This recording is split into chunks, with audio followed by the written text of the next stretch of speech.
Okay, I'm going to show you a demonstration where Cloud Extend can pull up a list of contacts, or in this case leads, and run a process on each one.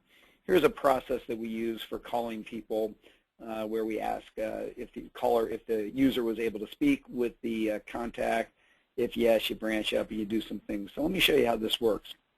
If I go to the home screen of Salesforce and I come down and I run this process open leads wizard, I'm going to get a list of all the leads that are assigned to me that are in an open status. And so this is a big list of leads. I could pick all of these leads to run our first call process on, or I could search using this box over here and pick certain leads to call. I might get a list of active endpoints, leads.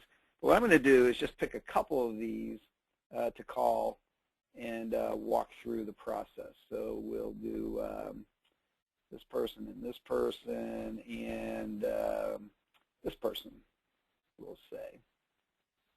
So when I click continue now, for the first object, which was Mark Olson, I'm told make the phone call. If there was a phone number in the Salesforce record, we would have seen that.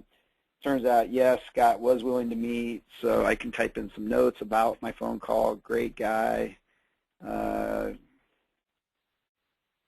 Good chance to sell our stuff here. And that'll be recorded in the activity history of the lead.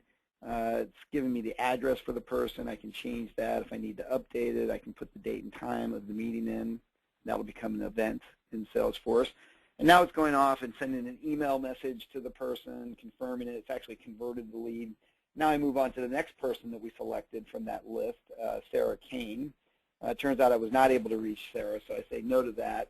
What that'll do is create a task to call Sarah again next week and to try again. And now I'm getting a note to call Scott, and I was able to speak with Scott. He requested more info, so send data sheet on speeds and feeds. That creates a task for someone to send that data sheet out. It'll also set a reminder to call back in a week. So in summary, when you run this wizard, you're able to get a list of objects, in this case leads, but it could be contacts, and you're able to select which ones you want to run your process on and then iteratively go through and run the process. To show you how that's set up, here's the wizard that I ran from the home screen. It just has this one step, and here's where I set up the query to show which leads. So anything with the status equals open, and where the owner ID equals the current user is shown. And you can specify which fields will be shown in that list. And then when I click this plus button, we'll see the embedded guide that is run on each one of the objects so selected. And this was the one we looked at the beginning. Did you speak with the lead? Yes. Did they want to meet? When we said yes, we created the contact notes, the call notes for the activity history. We created the event. One person wanted more information, so we created a task to send that, and then we set a follow-up task. And then the person we weren't able to reach, we just created a follow-up task.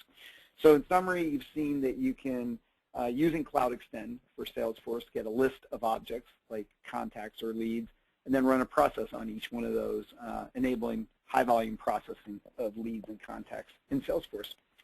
Hope this was helpful.